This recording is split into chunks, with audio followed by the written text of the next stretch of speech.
Bible पर लिखा है हनोक परमेश्वर के साथ साथ चलता था। बाइबल पर लिखा है नूह परमेश्वर के साथ साथ चलता था। बाइबल पर लिखा है एलिया परमेश्वर के साथ साथ चलता था। बाइबल पर लिखा है यीशु, स्वयं यीशु परमेश्वर के साथ साथ चलता था।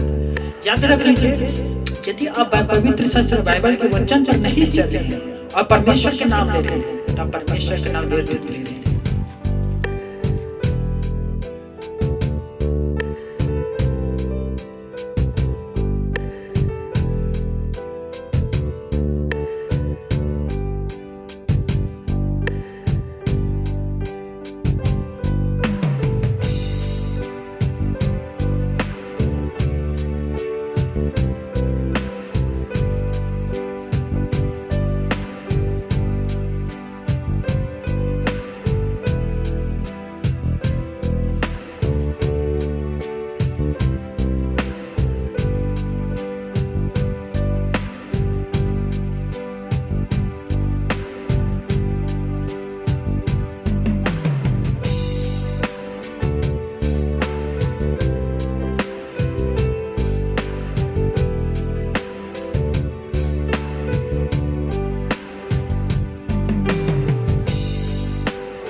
आइए प्यारे भाई और बहनों, एक बार फिर से हम परमेश्वर की फास्टिंग, उपवास, प्रार्थना, आराधना पर जा रहे हैं।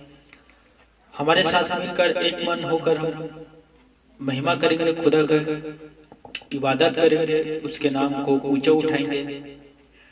मुझे उम्मीद है कि आज की आराधना में बहुत कुछ खुदा आपको सिखाएगा और बहुत कुछ खुदा आपको आशीष से भर देगा।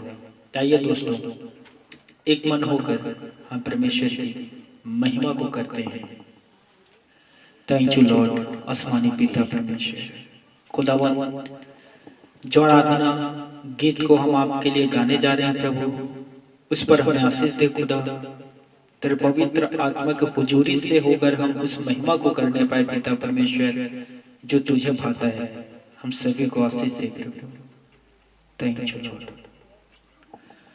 आओ हम यहोवा का धन्यवाद करें, अपने सारे हीरे से वंदना करें, उसके फाटकों में स्तुति करें और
धन्यवाद प्रभु, शुक्र है प्रभु। थैंक यू जीसस, धन्यवाद यीशु, धन्यवाद प्रभु, शुक्रिया। धन्यवाद यीशु, धन्यवाद यीशु,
हालेलुया।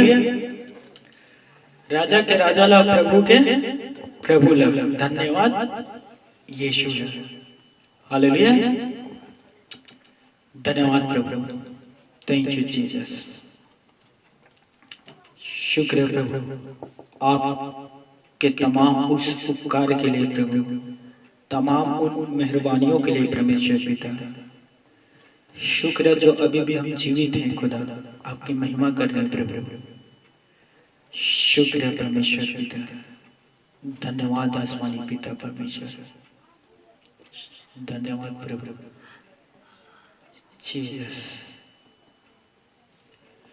यीशु तेरी कृपा से मैं जीवन जीता हूँ।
धन्यवाद आसमानी पिता परमेश्वर, जो आपने हमें यीशु नाम दिया, वो मधुर नाम, वो शांति और मुक्ति का नाम, वो चंगाई के नाम, वो यीशु नाम जिस पर स्वर्ग और पृथ्वी नरक कांपते हैं, वो यीशु नाम जिस पर हर एक घुटना टेकने वाला है, वो यीशु नाम जिस पर हर एक जीव अंगीकार करने वाला है। धन्यवाद पिता परमेश्वर, उद्धार के हेतु आपने हमें यीशु नाम दिया।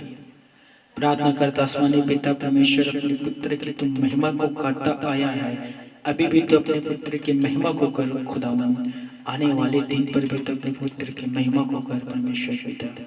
हम सभी को जो इस आराधना पर संगति रखे हैं प्रभु, आशीष दे परमेश्वर पिता। और दुआ करता हूँ परमेश्वर पिता, आगे के जो वचन हम देखने जा रहे हैं उस पर भी हमें आशीष देना प्रभु, जैसे आराधना पर हमें आशीष दिया। धन्यवाद प्रभु, हमारी प्रार्थना आराधना को सुनने के लिए, हमारे बीच संगति रखने के लिए हम आपके हृदय से धन्यवाद देते हैं। साराधना में हम आपको सम्मान देते हैं पिता परमेश्वर। धन्यवाद के साथ इस दुआ को यीशु नजरी के नाम से मांगता हूँ, आमीन।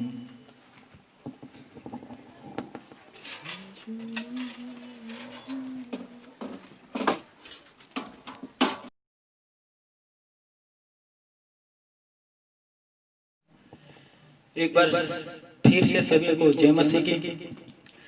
पिता परमेश्वर और हमारे प्रभु यीशु नर्सरी के नाम पर मैं अगेश्वर वर्मा एक बार फिर से आप सभी का स्वागत करता हूं इस चैनल पर। दोस्तों, बीते फ्राइडे शुक्रवार से हम परमेश्वर की उस महान 10 आज्ञाओं का अध्ययन कर रहे हैं। गहरा अध्ययन है। मुझे उम्मीद है कि आप बहुत कुछ सीख रहे हैं, ग्रहण कर रहे हैं और अपने जीवन पर उसे ला रहे हैं। और मुझे उम्मीद है कि जो वचन आपके जीवन पर आ रहा है वो खुदा का वचन है, और खुदा के वचन समझकर आप उसे ग्रहण करते हैं और खुदा आपको आशीष देता है।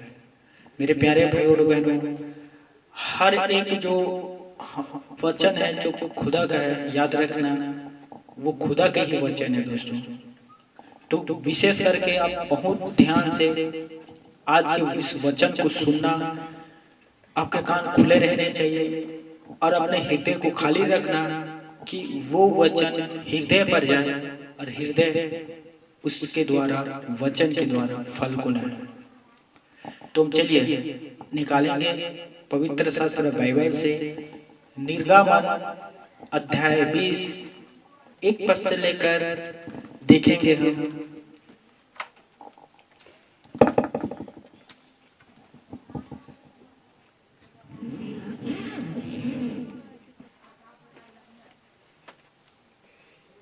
ठीक है, मेरे साथ आप लोग भी निकालना।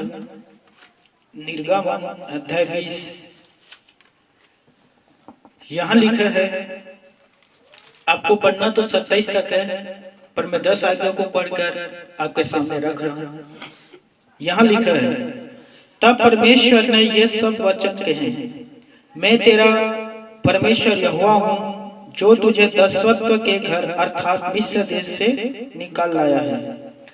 तू मुझे छोड़ दूसरे को ईश्वर करके ना मानना, तू अपने लिए कोई मूर्ति खोद कर ना बनाना, तू अपने परमेश्वर का नाम व्यर्थ ना लेना। 7 में है 8 में, तू विश्राम दिन को पवित्र मानने के लिए स्मरण रखना।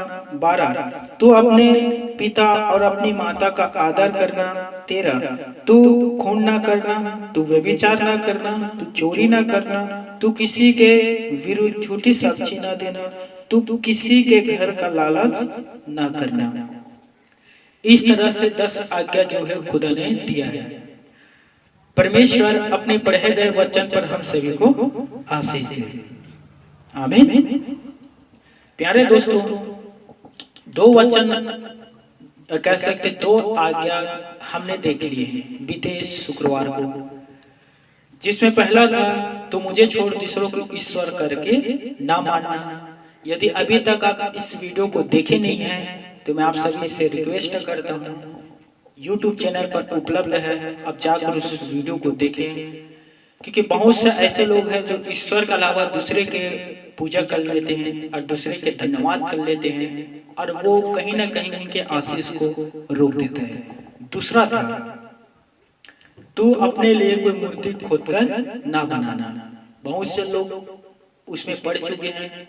यदि आपको इस प्रकार से यदि आप काम कर रहे हैं तो वो वचन यूट्यूब पर है, उसे भी आप देख सकते हैं। तीसरा जो आज का वचन है हम देखेंगे, इसमें लिखा है, तू अपने परमेश्वर का नाम व्यर्थ ना लेना।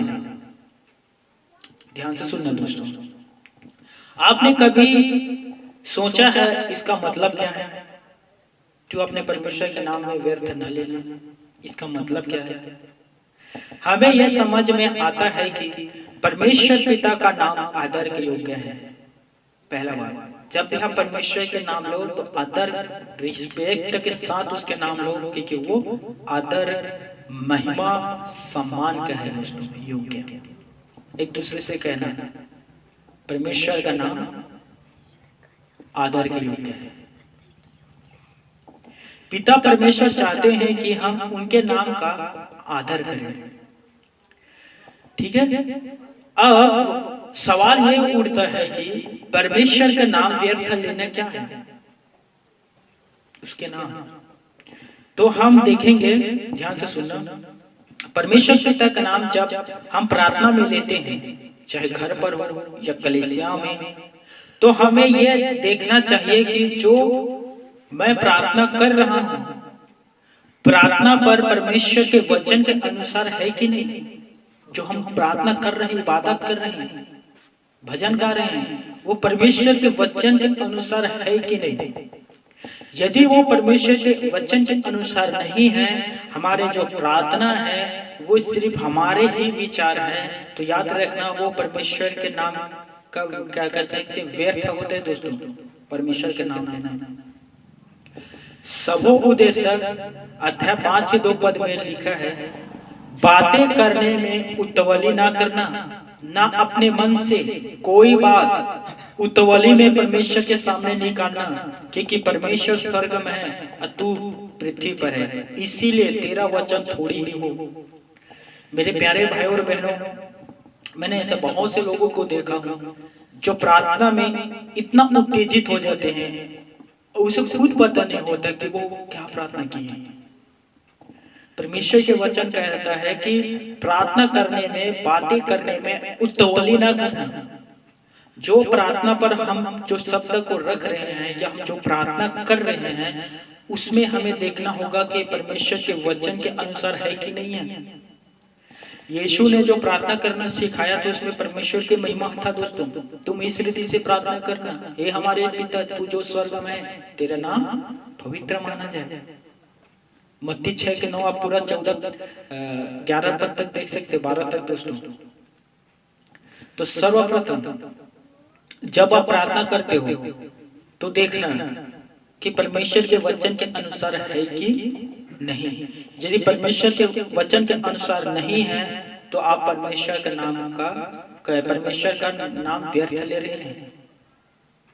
ध्यान से सुनना, परमेश्वर का नाम का मजाक या मस्ती करने में इस्तेमाल नहीं करना चाहिए।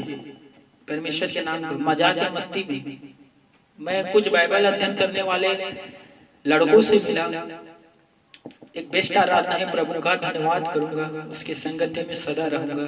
उसमें उन लोग प्रभु के नाम जोड़ प्रभु का नाम हटाकर मनुष्यों का नाम दे दिया था और कहता था कि नहीं देगा मुझे फलाना व्यक्ति कभी भी कोई सुख और शांति आराम, मेरे फलाना व्यक्ति के साथ सदा मुझे मिलते हैं सुख और शांति आराम। तो परमेश्वर के नाम का मजाक मस्ती के लिए इस्तेमाल नहीं कर सकते दोस्तों। यदि आप कभी भी परमेश्वर के नाम को मजाक या मस्ती के लिए इस्तेमाल करते हो, चाहे आप किसी लोगों को हंसाने के लिए या तो अपने फैमिली को हंसाने के लिए या तो किसी दूसरे काम के लिए, तो याद रखना परमेश्वर का नाम का व्यर्थ हो रहा है दोस्तों, व्यर्थ है ये परमेश्वर के नाम को लेना। यदि कोई बाहर से तो मसीह है, या कह सकते यदि कोई बाहर से तो मसीह कहलाए पर उसकी जिंदगी में पाप हो, तो वो परमेश्वर के नाम को, या कह सकते हैं परमेश्वर के नाम का गलत से ले रहे हैं, गलत तरीका से। यदि कोई मसीह कहलाए और झूठ बोले, चापलूसी करे, लोभी है, धोखाधड़ी करने वाले हैं, तो वो परमेश्वर का नाम व्यर्थ ले रहे हैं। ध्यान से सुनना दोस्तों, पुराने नियम में यदि कोई परमेश्वर के नाम की कसम खाता था तो उसे पूरा करना पड़ता था, क्योंकि वो महान हो जाता था कि तूने परमेश्वर की शपथ खाया है, इसीलिए तुझे उसे पूरा करना पड़ेगा, चाहे जो भी हो जाए। लेकिन हम नए नियम पर पढ़ते हैं कि यीशु मसीह ने हमें कहा था, मत्ती रचित सुसमाचार अध्याय 5 के 33 से 37 पद तक आप देख सकते हैं, उस पर कहा था, तुम सुन चुके हो कि पूर्वकाल के लोगों से कहा गया था, शपथ ना खाना, परंतु प्रभु के लिए अपनी शपथ को पूरा करना। जैसे मैं अभी आप लोगों को बताया कि शपथ ना खाना, यदि प्रभु के लिए शपथ खा रहे हो तो उसे तुम्हें क्या करना होगा, पूरा करना होगा, जो कसम तूने प्रभु के लिए खाए हैं। यदि आपने उस कसम को खाए और उस कसम को पूरा नहीं किए, जो कसम प्रभु के लिए खाए हैं, तो परमेश्वर के जलजलाहट या कह सकते हैं परमेश्वर के आग आपके ऊपर प्रकट होगा। लेकिन यीशु मसीह ने मत्ती रचित सुसमाचार अध्याय 5 के 34 पद में कह दिया, परंतु मैं तुमसे कहता हूं कि कभी शपथ ना खाना। यीशु ने कह दिया कभी कसम ना खाना, ना तो स्वर्ग का, क्योंकि परमेश्वर के सिंहासन है, ना तो इस पृथ्वी का, वो उसके पैर में चौकी है, ना तो यरूशलेम का, वो उसका महानगर है, ना अपने सिर का शपथ खाना, क्योंकि तुम एक बाल को उजियाला और काला नहीं कर सकते। आगे यीशु ने कहा कि तुम्हारी बात हाँ का हाँ या तो नहीं की नहीं हो, इससे अधिक बुराई की ओर से होता है। मेरे प्यारे भाई और बहनों, आपको कभी भी किसी की शपथ खाने की जरूरत नहीं है। हो सकता है इससे पहले आप अनजान पर अपने से बड़े की शपथ खा दिए होंगे कि मैं इसका कसम खाता हूँ, छत्तीसगढ़ की क्रिया खाता हूँ, इसका क्रिया खा रहा हूँ। छोटे बच्चे के मुंह से क्रिया खा देते कि इसका क्रिया खाता हूँ, शपथ कसम। ये आपको कभी नहीं करना है दोस्तों। कानूनी परिस्थितियों के अलावा अपने जीवन में भी शपथ खाना वर्जित है। आपको कभी भी शपथ खाने के लिए बाइबल पर प्रभु यीशु मसीह ने नहीं कहा है। यदि आप शपथ खा रहे हैं तो परमेश्वर का नाम व्यर्थ ले रहे हैं। ध्यान से सुनना, यदि कोई मनुष्य परमेश्वर के नाम से शपथ खाता है या किसी व्यक्ति के नाम का शपथ खाता है और यदि वो मसीह में है, तो याद रखना आप परमेश्वर का नाम व्यर्थ ले रहे हैं। मैं कुछ लड़के को जानता हूँ। कुछ दिन पहले मेरे पास एक रिक्वेस्ट आया, प्रार्थना निवेदन, कि एक लड़का था, उसने कहा कि मैं यीशु मसीह पर विश्वास करता हूँ और मैं उसके शपथ खाता हूँ कि मैं सिर्फ और सिर्फ उसी पर विश्वास करता हूँ। और उसने इस प्रकार से शपथ खाकर उस लड़की से कुछ पैसा को ले लिया और लड़की कहते है कि मैं विश्वासी हूँ। तो सोचिए कैसा विश्वासी जो बाइबल ही नहीं पढ़ा है, जिसमें साफ मना किया गया है कि शपथ न खाना। और उस लड़की ने उस लड़के के बहकावे पर आकर उन्हें पैसा दे दिया। यही नहीं, एक लड़की से मैंने बात किया, उसने कहा कि एक लड़का मेरे पास आया और उसने बाइबल को लिया और बाइबल का शपथ खाया, कसम खाया और कहा कि ये मेरा तुम्हारे और मेरे बीच में साक्षी है कि मैं आपको बहुत चाहता हूँ। सोचिए, लोग अपने स्वार्थ के लिए, लोग अपनी जरूरतों के लिए, अपने अभिलाषाओं के लिए, अपने इच्छाओं के लिए बाइबल का शपथ खाना शुरू करते हैं, वचन के शपथ खाना शुरू करते हैं, परमेश्वर की शपथ खाना शुरू कर दिया है। हे मेरे प्यारे भाई और बहनों, यदि आप इस प्रकार से काम को कर रहे हैं तो सावधान हो जाएं, सतर्क हो जाओ, क्योंकि याद रखना परमेश्वर के आपको शपथ कभी नहीं खाना है। यदि आप इस प्रकार से काम कर रहे हो तो परमेश्वर का नाम व्यर्थ में ले रहे हो। मत्ती रचित सुसमाचार अध्याय 15 अध्याय उसके 8 और 9 पद में कहा था, यदि कोई व्यक्ति मुंह से तो आराधना करता है परंतु उनका मन मुझसे दूर है, तो वो भी परमेश्वर का नाम व्यर्थ ले रहे हैं। दोस्तों, यदि आप मुंह से बस आराधना कर रहे हैं और आपका मन दूर है, यीशु ने क्या कहा था मरकुस रचित सुसमाचार अध्याय 12 के 30 31 32 पद में, तू प्रभु परमेश्वर से अपने सारे मन से, अपने सारे प्राण से, अपने सारी शक्ति से, अपने सारी बुद्धि से प्रेम रखना। संपूर्ण रीति से परमेश्वर से प्रेम रखना। प्रभु यीशु ने स्वयं इस बात को कहा था दोस्तों। यदि आपके होठों पर, मुंह पर बस यीशु है, मन खाली है, हृदय खाली है, भक्ति में खाली है, तो आप परमेश्वर के नाम को व्यर्थ ले रहे हैं।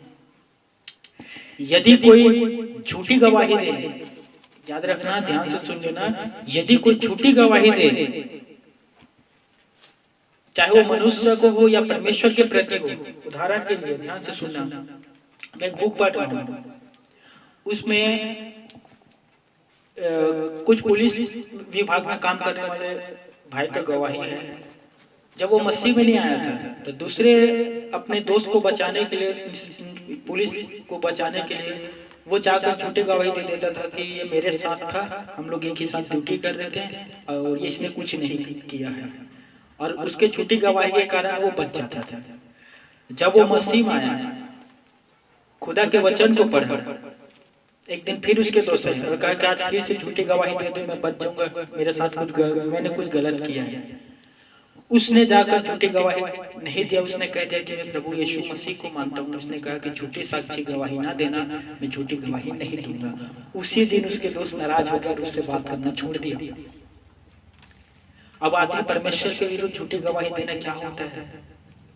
पौलुस लिखता रोमियो 3:9 में, यदि मेरे झूठ बोलने से उसकी महिमा होती है, उसकी प्रशंसा होती है, उसके सुसमाचार फैलता है, तो मैं पाप के योग्य, दंड के योग्य पाप में क्यों ठहरा। सोचिए पौलुस कितना बड़ी बात को लिखता है दोस्तों, यदि मेरे झूठ बोलने से उसकी महिमा होता है तो मैं पाप के योग्य क्यों ठहरा।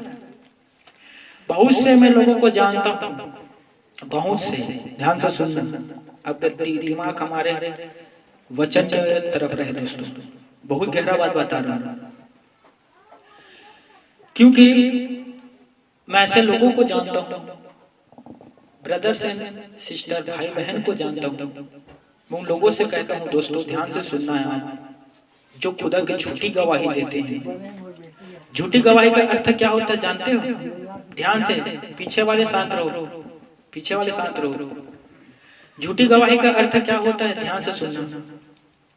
बहुत से ऐसे लोग हैं जो कलीसिया पर आकर गवाही देते हैं कि यीशु ने मेरे जीवन पर, या कह सकते हैं परमेश्वर ने मेरे जीवन पर महान काम को किया है, और उसमें वो बढ़ा चढ़ा कर गवाही को देते हैं। मान लीजिए खुदा ने, उदाहरण दे रहा हूं, घुटने के दर्द को ठीक किया तो कहेगा मेरे कमर के भी दर्द था, सिर में भी दर्द था, उसे भी ठीक किया। और यीशु ने सिर्फ घुटने के दर्द को ठीक किया था, कमर में उसका दर्द ही नहीं था, सिर में उसका दर्द ही नहीं था, तो वो झूठा गवाही होता है दोस्तों। याद रखना, झूठा गवाही को परमेश्वर बर्दाश्त नहीं करता। यदि पौलुस कहता है यदि मेरे झूठ बोलने पर उसकी महिमा होता है तो मैं पाप के योग्य क्यों ठहरा, मैं दंड के योग्य क्यों ठहरा। समझ में आ रहा है? हमारे झूठ बोलने से यदि परमेश्वर की महिमा होता है तो लोग तो समझ जाएंगे या तो हो सकता है आपके बहकावे में आ जाएंगे, लेकिन खुदा के विरुद्ध तो आपने गुनाह कर दिया। तो झूठी गवाही कभी ना देना। यदि कोई झूठी गवाही देता है तो वो परमेश्वर के नाम का व्यर्थ ले रहा है, परमेश्वर के नाम को व्यर्थ में ले रहा है। यदि कोई मसीह अपने उठने बैठने, चलने फिरने, पहनावे, बातों करने में और कोई भी अश्लील हरकत ना करे या उसकी ओर संकेत ना करे, जैसे नैन से सेन या पैर से इशारे, हाथ से संकेत, गलत अश्लील काम ना करे। यदि आप मसीह में और उठना बैठना, चलना फिरना, कपड़ा पहनना आदि सब कुछ परमेश्वर को नहीं भा रहा है, उसके विपरीत कर रहे हैं, तो बाइबल पर लिखा है, आप देख सकते हैं, अपने परमेश्वर का नाम व्यर्थ न लेना। यदि आप ये सब चीज में सक्षम नहीं हैं तो आप परमेश्वर के नाम को व्यर्थ में ले रहे हैं। यदि कोई पति अपने पत्नी से प्रेम ना करे, प्यार ना करे, यदि कोई पत्नी अपने पति के अधीन ना रहे, तो वो भी परमेश्वर के नाम का व्यर्थ ले रहे हैं, परमेश्वर के नाम का व्यर्थ ले रहे हैं दोस्तों। बाइबल पर लिखा है कि हर एक पत्नी को अपने पति के अधीन रहना है, और हर एक पति और हर एक पत्नी एक दूसरे से प्रेम करे। मान लीजिए यदि उनके बीच विवाद है, नफरत है, थोड़ा होता चलता है, लेकिन सूर्यास्त तक उसे शांत कर लो, बाइबल पर लिखा है। यदि उसे पकड़ के रखते हैं तो याद रखना परमेश्वर का नाम व्यर्थ में ले रहे हैं। यदि कोई पति अपनी पत्नी को धोखा देकर किसी दूसरे स्त्री के साथ संबंध रखते हैं, जिसे बाइबल में व्यभिचार कह के दोहराया गया है, तो याद रखना वो परमेश्वर के नाम व्यर्थ में ले रहा है। यदि कोई स्त्री पत्नी अपने पति को धोखा देकर किसी गैर मर्द के साथ उसका संबंध है, तो वो परमेश्वर के नाम व्यर्थ में ले रहा है। बाइबल पर स्पष्ट कहा गया है दोस्तों, यदि कोई परमेश्वर के वचन की गलत व्याख्या करे, उपदेश दे, वो भी परमेश्वर के नाम को व्यर्थ में लेता है। अब देख सकते हैं जिसके विषय में स्वयं यीशु मसीह ने कहा था, मत्ती रचित सुसमाचार अध्याय 5 के 19 पद में, यदि कोई इन छोटे में से छोटी किसी एक आज्ञा को टाले और लोगों को वैसे ही सिखाए, तो वो स्वर्ग के राज्य में सबसे छोटा कहलाया जाएगा। परंतु जो को उस आज्ञा को माने, छोटी से छोटी आज्ञा को माने और लोगों को वैसे ही सिखाए, तो स्वर्ग के राज्य में महान कहलाया जाएगा। आज बहुत से हमारे भाई बाइबल स्टडी नहीं करते, बाइबल का प्रकाशन नहीं रखते, ना जाने अनजाने में वे जाकर परमेश्वर के वचन का प्रचार करते हैं और बहुत कुछ को खो देते हैं, गलत तरीके से बता देते हैं। हमारी कलीसिया की सिस्टर थी, उसने दूसरे को वचन के अनुसार बताया और कहा कि ठीक है, इतना मेहनत करते हो तो कुछ छोटे मोटे चोरी कर ले तो क्या होगा, इतना तो मेहनत की कर लिया कर क्या होगा। ये सरासर गलत है। बाइबल पर कभी नहीं लिखा कि चोरी करना, बाइबल पर लिखा चोरी ना करना। चाहे हीरा मोती हो, चाहे वो धान के बीज ही क्यों ना हो दूसरे के खेत का, चोरी होता है, छोटा हो या बड़ा हो। बाइबल पर यीशु ने क्या कहा, यदि छोटी सी छोटी आज्ञा को ठुकरा है, हमें छोटी सी भी छोटी आज्ञा के पालन करना है और उसे देखना है और अपने जीवन पर लाना है, लोगों को भी उसी प्रकार से शिक्षा देना है। हालेलुया। यदि कोई आराधना भजन के नाम पे बाइबल के विपरीत गीत गाते हैं, वो भी परमेश्वर का नाम व्यर्थ में लेता है दोस्तों। भजनकार के विषय में देखिए, भजन संहिता 1 से लेकर 50 तक पढ़ना, हर एक भजन जो लिखने वाले हैं उसमें परमेश्वर की महिमा है और वचन के अनुसार है। कोई भी भजन उठाकर देख लो, चाहे भजन संहिता 23 देख लो, यहोवा मेरा चरवाहा है, मुझे किसी चीज की घटी नहीं होगी। भजन 103 देख लीजिए, वो कहते हैं कि मैं उसमें लिखा हुआ है कि धन्य है वे, सॉरी मुझे याद नहीं आ रहा है, 103 में है, देख लेता हूँ 1 मिनट। इसमें लिखा है, हे मेरे मन यहोवा को धन्य कहे, जो कुछ मुझ में है वह उसके नाम को, उसके पवित्र नाम को धन्य कहे। हे मेरे मन यहोवा को धन्य कहे। भजन संहिता 121 में लिखा है, मैं अपने हाथे पर्वत को उठाऊंगा, अपने हाथ को, मुझे सहायता कहाँ से मिलेगी, मुझे सहायता यहोवा की ओर से मिलता है। कोई भी भजन देख लीजिए, जो भी भजन गाने वाले हैं, सभी में बाइबल के पवित्र वचन के अनुसार गाए गए हैं।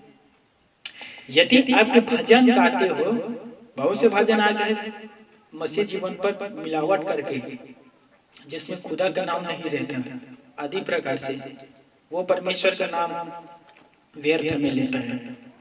ध्यान से सुनना।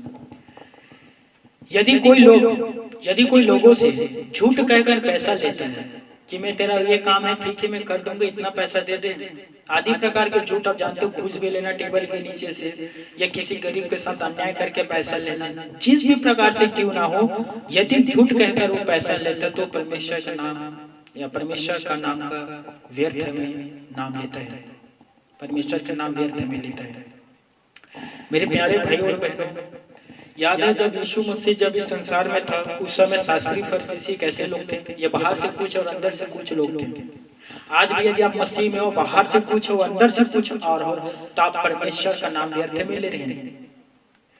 बाहर से कुछ और अंदर से कुछ। मैं आता हूँ इस संक्षेप में आप सभी को सिखाऊंगा, समझाऊंगा दोस्तों। यदि कोई परमेश्वर के वचन को अपने स्वार्थ के लिए प्रचार करता है, अर्थात लोभ के लिए, बहुत से ऐसे लोग हैं जो परमेश्वर के वचन को लोभ के लिए, स्वार्थ के लिए प्रचार करते हैं, तो वो परमेश्वर के नाम को व्यर्थ ले रहे हैं। आज बहुत से भाई बहन हैं जो बिना वजह के बिना सोचे समझे वो प्रभु, वो माय गॉड, वो गॉड आदि प्रकार के कहते हैं बिना सोचे समझे, वो भी परमेश्वर का नाम व्यर्थ ले रहे हैं। प्रभु यीशु ने प्रार्थना में सिखाया था, उसने कहा तेरा नाम पवित्र माना जाए। इसका अर्थ क्या होता है आपको पता है? जितने हमने बातों को देखा उसे उल्टा कर दो। जैसे पिता परमेश्वर का नाम आदर के योग्य है, इसे कभी ना भूलना। जब भी आप पिता परमेश्वर के नाम लेते हो बड़े आदर के साथ उसके नाम लिया करो। यीशु स्वयं आदर के साथ नाम लेता था पिता का, पहला बात। दूसरा, आप जब भी परमेश्वर के नाम लेते हैं तो किसी भी प्रकार के उसमें ईर्ष्या, बुराई, निंदा, दुनिया भर के बुराई ना रहना चाहिए। पवित्र पिता है तो पवित्र आपके मुंह खुलना चाहिए। उतवाली के साथ परमेश्वर के नाम ना लेना, क्योंकि उतवाली के साथ लेने में बहुत कुछ छूट जाता है, बहुत कुछ लोग भूल जाते हैं और कहीं ना कहीं वो कहने वाले जो शब्द रहता है वो छूटकर दूसरे शब्द निकल जाते हैं। तो परमेश्वर के नाम लेना सटीक तौर से लेना, सक्षम तौर से लेना और उतवाली में ना लेना। दोस्तों, कोई भी बाहर से कुछ और अंदर से कुछ ना रहना। जैसे आप बाहर से दिखावा दिखाते हैं या कह सकते हैं मसीह चरित्र है, उसी प्रकार से आपके अंदर भी वो दिखना चाहिए, क्योंकि खुदा की दृष्टि मन के अंदर रहता है। वो अंदर के चेहरे को देखते ना कि बाहर को। ध्यान से सुनना, यदि आपको मसीह में हो, यीशु में हो, तो आपको कभी भी झूठी गवाही नहीं देना है, कभी भी नहीं, किसी के विरोध नहीं, चाहे वो कानूनी परिस्थिति क्यों ना हो, या तो फिर किसी मनुष्य के प्रति क्यों ना हो, या तो खुदा के प्रति कलीसिया में गवाही देने के लिए आते हैं। आपको झूठा गवाही नहीं देना है। जो है, जो घटा है, जो आपके साथ हुआ है रियल, और उसी के अनुसार आपको गवाही देना है। मसीह में हो तो आपको उठना, बैठना, चलना, कपड़ा पहनना, बात करना आदि सब कुछ मसीह के अनुसार होना चाहिए। तब आप परमेश्वर का नाम सही रीति से लेते हैं, उसके नाम व्यर्थ नहीं होता। दोस्तों, ध्यान से सुनना, यदि कोई परमेश्वर के वचन का, यदि आप मसीह में हो और वचन का गलत प्रचार नहीं करते हैं, बल्कि जैसा वचन है उसी तरह से व्याख्या करते हैं, तो आप परमेश्वर के नाम व्यर्थ में नहीं ले रहे हैं। आराधना, जैसे आप आराधना में बैठ रहे हो और सब कुछ उसके अनुसार मांग रहे हो कि खुदा यदि आपको ये चीज भाता है, खुदा आपको यदि ये चीज उचित लगता है तो मुझे दे दे। ये परमेश्वर को भाता है। दोस्तों, हालेलुया। ध्यान से सुनना, कभी भी मसीह में हो वो तो व्यक्ति झूठ बोलेगा नहीं, और जो झूठ बोलता है वो मसीह नहीं कहलाता। दोस्तों, समझ में आ रहा है? कोई भी मसीह में वो झूठ नहीं बोलेगा, और झूठ बोलता है वो मसीह नहीं कहलाएगा। तो आपको हमेशा क्या कहना है? सच। एक दूसरे से कहना, हमें क्या कहना है? सच। हालेलुया। और हाँ, वचन स्वार्थ के लिए कभी प्रचार न करना। जैसे पवित्र शास्त्र बताया गया है, जैसे लिखा गया है वचन, वैसे ही प्रचार करना। क्या नाम है परमेश्वर के दास के नाम भूल रहा हूँ, बेनी ग्रहम, इसी प्रकार से कुछ है दास है, उसने कहा था कि जैसा वचन है उसी तरह से प्रस्तुत करो। हालेलुया। और मैं आप लोगों से कहना चाहता हूं कि ये बात कहना छोड़ दो, वो प्रभु, कुछ विजय नहीं है फिर भी वो प्रभु, वो माय गॉड, वो गॉड, बिना वजह का नाम ना लेना। दोस्तों, हालेलुया। ध्यान से सुनना, हम जो भी कहें या जो भी करें सिर्फ और सिर्फ परमेश्वर की महिमा के लिए करें। पौलुस ने कहा था, चाहे हम खाएं, चाहे हम जो भी पहने, चाहे हम उठें, चाहे हम बोले, चाहे जो भी कुछ करें, सब कुछ पिता परमेश्वर की महिमा के लिए करें।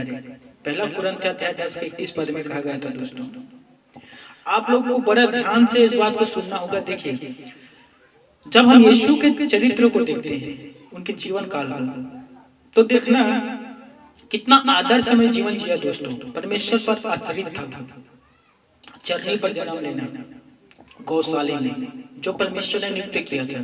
सोचिए, हमें कहता है खुदा कि तू आज पृथ्वी पर जन्म लेगा, गौशाले पर जन्म लेगा, जहाँ पर गाय गाय बंधाते हैं, तो हम क्या कहते हैं, प्रभु हम तेरा बेटे हैं, ऐसे जगह पर कैसे जन्म लेंगे, किसी अच्छा हॉस्पिटल पर जन्म लेंगे जहाँ पालकी पर झूले हैं। लेकिन देखिए, जो उद्देश्य लेकर यीशु मसीह इस पृथ्वी पर आया था, उस उद्देश्य को प्रभु यीशु मसीह ने पूरा किया दोस्तों। खुदा ने ठहराया था, वो जन्म लिया, गौशाले पर जन्म लिया, बैतलहम गांव पर जन्म लिया, और बाइबल पर लिखा है कि उसे कपड़े पे लपेट कर चरनी में रख दिया, क्योंकि उनके लिए सराय में कोई जगह नहीं था। वो आदर्श में जीवन जिया दोस्तों, और हमें एक शिक्षा देता है। रीति के अनुसार वो भवन भी जाता था, 12 वर्ष में वो भवन पर पाए जाते हैं, और रीति के अनुसार कंटिन्यू भवन जाना, ईश्वर से संगति रखना, उपदेश देना, कलीसिया में परमेश्वर के राज्य का प्रचार करना, लोगों को परमेश्वर के विषय में बताना, लोगों को बीमारी से चंगाई देना, उपदेश देना, मुर्दों को जिंदा करना, आदि प्रकार का उनका जो सेवा कार्य था, सब कुछ आदर्शमय था, और वो सब कुछ परमेश्वर की इच्छा था, जिसे यीशु ने पूरा किया। ठीक है, मैं शॉर्टकट बता रहा हूँ। फिर आप आ जाइए प्रेरितों के काम, प्रेरितों की पुस्तक पढ़ना, देखना कि जो जो प्रभु की इच्छा था उसे प्रेरितों ने पूरा किया। यीशु ने परमेश्वर की इच्छा को पूरा किया, प्रेरित लोग ने प्रभु की इच्छा को पूरा किया। अब देखना, प्रेरित के जितना उद्देश्य था वो था कि यीशु मसीह हमारे पापों के लिए मारा गया, गाड़ा गया, और हमारे धर्मी ठहराने के लिए जिलाया गया। और जितने उनके उद्देश्य था वो प्रभावशाली था, और बड़े कह सकते हैं जुनून के साथ लोगों के बीच में वो उपदेश को देता था दोस्तों। मेरे प्यारे भाई और बहनों, यीशु के जीवन को देख लीजिए, चरित्र को, प्रेरितों के जीवन और चरित्र को देख लीजिए। परमेश्वर का नाम व्यर्थ में लोग नहीं लेते थे। इनके बीच जो भी सुसमाचार प्रचार करते थे, चाहे आप प्रेरितों के काम पर देख लेना, प्रेरितों के काम आता है 2, जहां से सुसमाचार स्टार्ट किए थे, टोटल जितने वचन थे परमेश्वर से संबंधित वचन थे। तो हमें बड़े गहराई के साथ इन बातों को देखना होगा। प्रेरितों के काम पढ़ना, जब उन लोग प्रचार करते थे एक मन एकजुट होकर, तो परमेश्वर से ही मांगते थे, वचन के अनुसार प्रार्थना करते थे। खुदा आपने कहा कि मेरे जाने के बाद वो सहायक भेजूंगा, तो सहायक को भेज जो हमारी सहायता करे, और वो प्रभु ने उनके बीच वो सहायक पवित्र आत्मा को भेजा। वचन के अनुसार ही वो प्रार्थना करते थे, वचन से बाहर नहीं दोस्तों। आज मेरे बहुत से मसीह प्यारे भाई बहन परमेश्वर का नाम व्यर्थ में लेते हैं बिना वजह से। मेरे प्यारे भाई और बहनों, याद रखना, परमेश्वर है यार, उसके नाम का मजाक नहीं कर सकते, मस्ती के लिए इस्तेमाल नहीं कर सकते। सोचिए, कहीं ना कहीं आपके नाम का कोई मस्ती के लिए इस्तेमाल करे तो कितना तुरंत मुंह का चेहरा बदल जाएगा। हो सकता है उसे पकड़ कर उठा कर लेकर बैठा भी दे दो, है कि नहीं? हम मनुष्य हैं, तो जब हमारे नाम को मस्ती या मजाक के लिए लेगा तो हमें दुख लगता है। तो सोचिए, वो तो परमेश्वर है दोस्तों। इसीलिए परमेश्वर ने तीसरा वचन मूसा को सीने पर्वत पर दिया गया था, अपने ही हाथों पर लिखकर पट्टियों पर, तू अपने परमेश्वर के नाम व्यर्थ में ना लेना। जब जरूरत है, सही है, तभी तू अपना परमेश्वर के नाम लेना, अन्यथा तू अपने परमेश्वर के नाम व्यर्थ पर नहीं लेना। मेरे प्यारे भाई और बहनों, मैं आप लोगों से कहना चाहता हूँ दोस्तों, सोचिए, वो महान खुदा यहोवा परमेश्वर है, जिसे बाइबल पर लिखा गया है कि इस्राएलियों का परमेश्वर, अब्राहम, इसहाक, याकूब का परमेश्वर। बहुत से ऐसे लोग थे जो यहोवा नाम नहीं लेते थे, जाहवे आदि प्रकार के नाम से पुकारते थे, क्योंकि यहोवा नाम लेने में उन्हें डर लगता था, क्योंकि कहता था यदि हम गलत नाम लिए तो ऐसा न हो परमेश्वर की क्रोध हम पर आ जाए। मेरे प्यारे भाई और बहनों, इसीलिए वो याहवे और आदि प्रकार के नाम से यहोवा को पुकारते थे, लेकिन यहोवा नाम नहीं लेते थे कि गलत ना हो जाए, ऐसा न हो कि हम परमेश्वर के नाम व्यर्थ में लेते। और आज के हमारे मसीह भाई को, बहन को देखें, मजाक के लिए प्रभु के नाम ले लेते हैं। यूट्यूब, फेसबुक, ट्विटर में आदि प्रकार के जोक बनाकर मैसेज सेंड कर देते हैं। कुछ दिन पहले एक सेंड आया था, मैसेज आया था, यह प्रार्थना करो, ये प्रार्थना से प्रार्थना करो, 10 लोगों को भेजो, आपको उपकार हो जाएगा, सुबह तक आपके जीवन पर उपकार हो जाएगा, धन से भर जाओगे, ये से भर जाओगे। कोई मजाक है दोस्तों कि 10 लोगों को मैं मैसेज सेंड करूंगा, 10 लोग पढ़ेंगे और मेरे जीवन पर काम होगा? कोई मजाक है ये मजाक नहीं तो और क्या है? ये अन्य जाति के लोग करते हैं। और वो मसीह लोग भी अपनाना शुरू कर दिए हैं। परमेश्वर का नाम व्यर्थ में न लेना दोस्तों, कोई मजाक नहीं है। बाइबल पर लिखा गया है हर एक शब्द का लेखा ईश्वर हमसे लेगा। हर एक शब्द याद रख लीजिए, जो हम पृथ्वी पर बोल रहे हैं वहां रिकॉर्डिंग हो रहा है। और जिस दिन आपका रिकॉर्डिंग का जो चल रहा है ना, टेप भर जाएगा ना, उस दिन आपको बुलाएगा और उसी रिकॉर्डिंग जो आप पृथ्वी पर बातें की हैं, जो स्वर्ग में रिकॉर्डिंग को, उसी को सुनाएगा। और आप अपने ही शब्दों के कारण जाल में फंसोगे और अपने शब्दों के कारण नरक में जाओगे दोस्तों। इसीलिए तीसरा वचन बहुत इंपॉर्टेंट है मनुष्यों के लिए, तो अपने परमेश्वर के नाम व्यर्थ में ना लेना।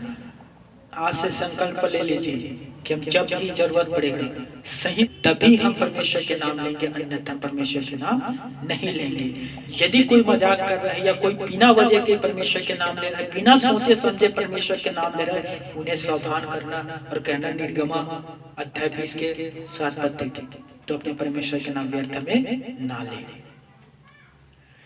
हालेलुया।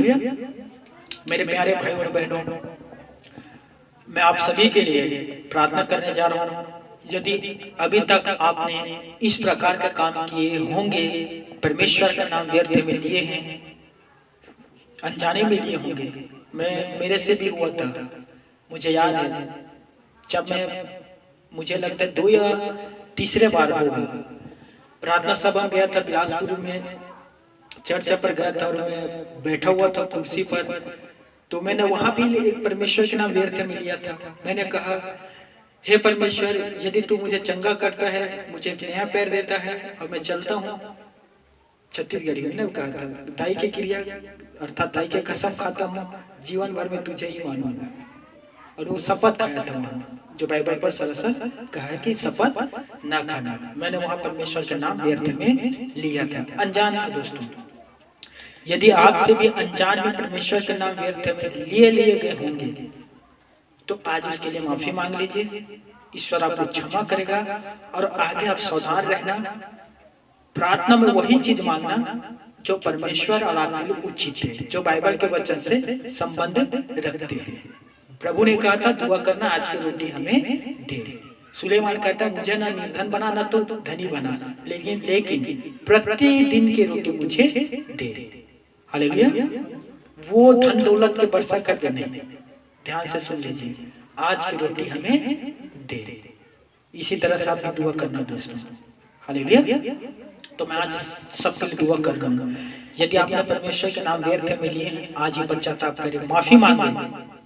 हालेलुया। और आगे इस प्रकार से काम ना करना दोस्तों, ठीक है? याद रखना, क्योंकि उसी में ये आज्ञा पूरी होगी। किसमें ये आज्ञा पूरी होगी? जो परमेश्वर के, ये जो बाइबल पर वचन लिखा है ना, इस पर चलेगा, वो परमेश्वर की आज्ञा को पूरा करेगा। मान लीजिए आप परमेश्वर के वचन पर नहीं चल रहे हैं, परमेश्वर के वचन के साथ साथ नहीं चल रहे हो। बाइबल पर लिखा है हनोक परमेश्वर के साथ साथ चलता था, बाइबल पर लिखा है नूह परमेश्वर के साथ साथ चलता था, बाइबल पर लिखा है एलिया परमेश्वर के साथ साथ चलता था, बाइबल पर लिखा है यीशु, स्वयं यीशु परमेश्वर के साथ साथ चलता था। याद रख लीजिए, यदि आप पवित्र शास्त्र बाइबल के वचन पर नहीं चल रहे हैं और परमेश्वर के नाम ले रहे हैं, तो आप परमेश्वर के नाम व्यर्थ ले रहे हैं। ध्यान से सुन लीजिए, एक बार फिर रिपीट करता हूं, यदि आप परमेश्वर के वचन को नहीं मान रहे हैं, परमेश्वर के वचन पर नहीं चल रहे हैं, तो परमेश्वर के नाम व्यर्थ में ले रहे हैं दोस्तों। आपकी गवाही व्यर्थ है। ध्यान से सुन लीजिए, आपके जो जीवन पर जितने कुछ हुआ है, आप लोगों को बता रहे हैं कि लोगों को कह रहे हैं कि यीशु ने मेरे जीवन पर ऐसा ऐसा किया, वैसा वैसा किया, ये किया, और परमेश्वर के वचन पर नहीं चल रहे हो, तो आप परमेश्वर के नाम व्यर्थ में ले रहे हो। ये कब पूरा होगा? जिस दिन आप परमेश्वर के वचन पर चलोगे। हालेलुया। तो मैं आप सभी के लिए दुआ करने जा रहा हूँ दोस्तों। ये बात याद रखना, जब तक आप वचन पर नहीं चलते, आपकी गवाही व्यर्थ है। अब छोटा गवाही देने वाले ठहरोगे, सावधान हो जाना, परमेश्वर के वचन पर चलना सीखना। हालेलुया। अपने आप को बंद कर लीजिए। हे मेरे पिता परमेश्वर, स्वर्ग और इस पृथ्वी के बनाने वाला स्वामी पिता परमेश्वर, मनुष्य की आत्मा रचने वाले पिता खुदावन, आज हमने आपके नाम के विषय में पढ़ा स्वामी पिता परमेश्वर यहोवा। मैं दुआ करता हूँ प्रभु, इन प्यारे भाई बहन ने जो बिना सोचे समझे आपके नाम को व्यर्थ में लिए होंगे, उन पर दया कर पिता, क्षमा कर उन्हें जो आपसे क्षमा मांग रहे हैं परमेश्वर पिता, कि भविष्य में कभी भी आपके नाम व्यर्थ में ना ले पिता परमेश्वर। और मैं दुआ करता हूँ स्वामी पिता परमेश्वर, यह हुआ हम सभी को आशीष दे प्रभु, कभी भी हमारे मुंह ना फिसलने पाए, उतवली में कोई भी बातें हमारे मुंह से ना निकले पिता परमेश्वर, परंतु जैसे तुझे भाता है, जो तू ग्रहण करता है, प्रार्थना में, बोलने में, उठने में, बैठने में, चलने में, पहनने में, सब कुछ में आपकी महिमा होने पाए पिता परमेश्वर। हम सभी को आशीष दे पिता। यदि किसी के शरीर में कोई बीमारी है, अपने हाथों को रख लीजिए, मैं दुआ करता हूँ लॉर्ड जीसस, फास्टिंग उपवास के साथ प्रार्थना करता हूँ परमेश्वर पिता, यदि किसी के शरीर में कोई भी रोग है प्रभु, उस जगह से वो रोग यीशु के नाम पर, प्रभु यीशु मसीह के नाम पर उनके जीवन से दूर हो जाए पिता परमेश्वर। मैं दुआ करता हूँ खुदावन, उन्हें छू के शिफा दे प्रभु, यीशु के नाम से शरीर के सारे दर्द, कमजोरी, बीमारी तुझे आज्ञा दे रहा हूँ, दूर हो जा। सिर के बाल से लेकर पैर के नाखून तक शरीर के सारे निर्बलताएं पर बीमारी यीशु के नाम से दूर हो जा। Fire in the name of Jesus Christ, यीशु के नाम से तुझे फायर करता हूँ, इनके जीवन से दूर हो जा जीसस नेम। धन्यवाद पिता परमेश्वर प्रार्थना को सुनने के लिए, धन्यवाद पिता परमेश्वर चंगाई आशीष देने के लिए पिता परमेश्वर। सारा आदर महिमा आपको गौरव सम्मान अधिकार देते हुए पिता परमेश्वर, इस दुआ को प्रभु यीशु मसीह के नाम से मांगता हूँ, आमीन। God bless you. प्रभु आप सभी को आशीष दे, आमीन।